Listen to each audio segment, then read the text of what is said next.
Berdasarkan hasil penyelidikan polisi, pelaku penembakan yang terjadi di Jalan Poros Dusun 1 Desa Talang Rimba, Kecamatan Cengal, Kabupaten Oki, berhasil ditangkap tim gabungan Satreskrim Polres Ogan Komering Ilir dan Polsek Cengal.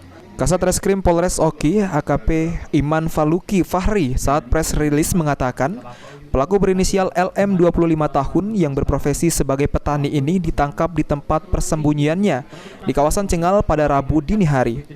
Menurut pengakuan tersangka bahwa kejadian itu dipicu korban yang tersinggung saat pelaku menegur korban yang mengendarai motor dengan knalpot brong. Karena tidak terima, kemudian korban sempat memukul pelaku dengan kayu hingga terjatuh. Merasa terdesak, akhirnya pelaku menembak korban dengan senjata api hingga melukai pinggang sebelah kanan korban. Pidana penganiayaan dengan cara melakukan penembakan menggunakan senjata api rakitan, di mana kejadian ini kemarin sekitar jam 11 siang di Desa Cengal, Kabupaten Ogan Komering Ilir, di mana kronologis kejadian. Jadi pada saat itu korban lewat di depan pelaku dengan menggunakan knalpot brong. Jadi pelaku ini merasa risih atau terganggu. Jadi pelaku menegur korban,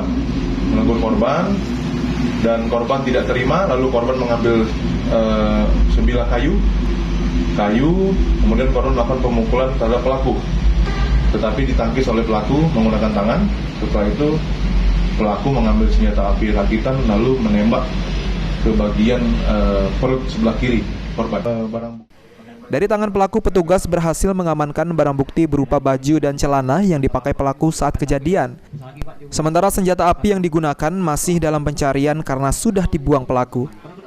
Atas perbuatannya, tersangka dijerat pasal berlapis, yakni 351 ayat 2 tentang percobaan penganiayaan dan Undang-Undang Darurat tentang kepemilikan senjata api ilegal dengan ancaman hukuman di atas 10 tahun penjara. Novan Wijaya, PAL TV.